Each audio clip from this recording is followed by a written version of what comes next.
नमस्कार। आज हम भृंगेश संहिता में वर्णित एक अत्यंत पवित्र एवं गहन आख्यान का श्रवण करेंगे। यह श्री महाराज्ञी के दिव्य प्रादुर्भाव का विवरण है, एक ऐसी कथा जिसके विषय में कहा गया है कि इसके श्रवण मात्र से ही सर्व प्रकार की सिद्धियां और मंगल की प्राप्ति होती है। इस संपूर्ण कथा का जो मूल है, इसका उद्गम होता है एक दिव्य जिज्ञासा से। ये प्रश्न स्वयं देवी भैरवी ने अपने स्वामी भगवान भैरव से किया था, और यही प्रश्न उस महान रहस्योद्घाटन की आधारशिला रखता है जिसे हम अब जानने जा रहे हैं। तो हम इस पवित्र इतिहास को 5 सोपानों में समझेंगे, ठीक उसी क्रम में जिस क्रम में भगवान भैरव ने इसे प्रकट किया था। हम दिव्य जिज्ञासा से आरंभ करेंगे और धर्म की अंतिम विजय तक इस कथा का अनुसरण करेंगे। तो चलिए सबसे पहले उस मूल प्रश्न को ही समझते हैं जिसने इस पूरे वृत्तांत को जन्म दिया, जब देवी भैरवी ने देवाधिदेव भैरव से देवी के वास्तविक स्वरूप की, उनके प्रादुर्भाव की कथा का विस्तार से वर्णन करने का आग्रह किया। इस जिज्ञासा के उत्तर में भगवान भैरव इस कथा का महत्व स्थापित करते हैं और फिर वर्णन आरंभ करते हैं। और रोचक बात यह है कि इस दिव्य कथा का आरंभ होता है लंका के असुर सम्राट रावण के वृत्तांत से। अब यहाँ एक बहुत ही महत्वपूर्ण सूत्र है कि इस संपूर्ण दिव्य लीला का केंद्र बिंदु रावण कैसे बना। आइए हम रावण की उस यात्रा को देखें जहां उसकी घोर तपस्या ने उसे अकल्पनीय शक्ति प्रदान की और इस संपूर्ण कथा को एक गति दी। इस कथा का आरंभ होता है रावण की एक महत्वाकांक्षा से, लंका को प्राप्त करने की इच्छा। इस हेतु भगवान शिव के परामर्श पर वो सृष्टिकर्ता ब्रह्मा को प्रसन्न करने के लिए 10 सहस्त्र वर्षों की एक अत्यंत कठोर तपस्या में लीन हो जाता है। उसकी तपस्या से प्रसन्न होकर ब्रह्मा जी प्रकट हुए और उसे अजेयता का वरदान भी दिया। किंतु उस वरदान में एक रहस्य छिपा था, एक ऐसी शर्त जो भविष्य का निर्धारण करने वाली थी। रावण की अजेयता केवल तब तक के लिए थी जब तक भगवान हरि की महामाया सीता के रूप में अवतरित न हो जाएं। परंतु रावण की शक्ति की पिपासा यहां शांत नहीं हुई। उसने पुनः तप का मार्ग अपनाया, इस बार भगवान शिव को प्रसन्न करने के लिए।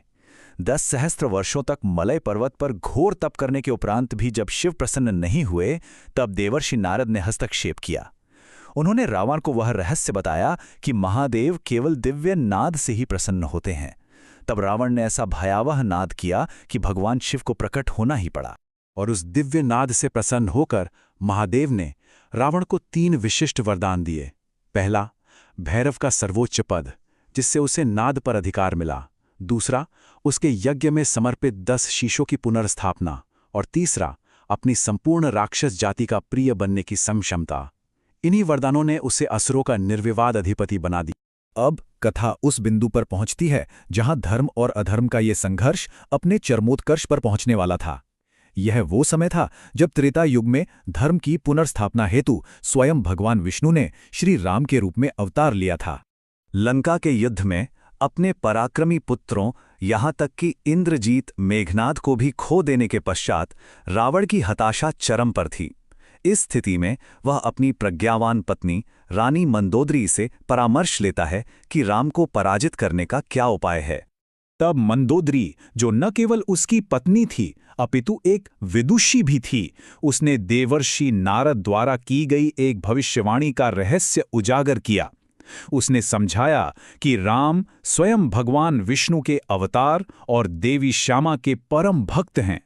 उसने समर्पण का मार्ग सुझाया, किंतु रावण ने अपने अहंकार में इसे क्रोधपूर्वक अस्वीकार कर दिया।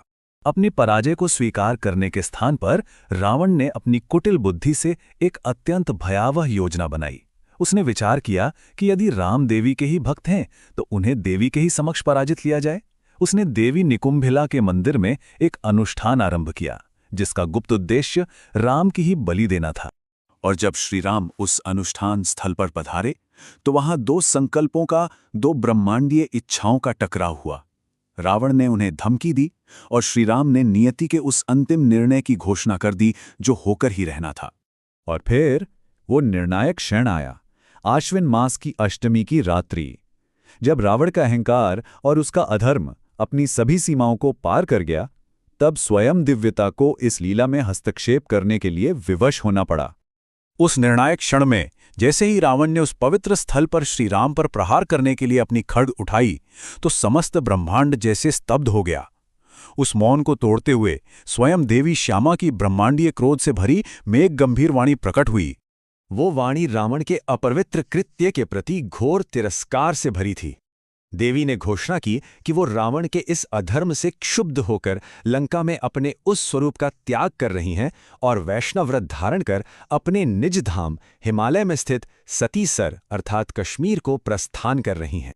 देवी के इस घोषणा के तत्काल पश्चात भगवान राम ने अपने परम भक्त हनुमान को ये पवित्र कार्य सौंपा।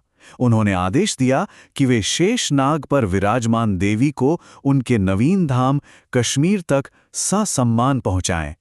देवी का लंका से ये प्रस्थान केवल एक स्थान परिवर्तन नहीं था, ये वास्तव में धर्म की विजय और अधर्म के पतन की एक निर्णायक घोषणा थी। यहीं से रावण का अंत और धर्म की पुनर्स्थापना निश्चित हो गई। और इसका प्रभाव तत्काल दिखा। अगले ही दिन आश्विन नवमी को मध्याह्न के समय हुए अंतिम द्वंद्व में भगवान राम के दिव्यास्त्र से आहत होकर रावण का अंत हो गया और उसका अधर्मी शासन समाप्त हुआ।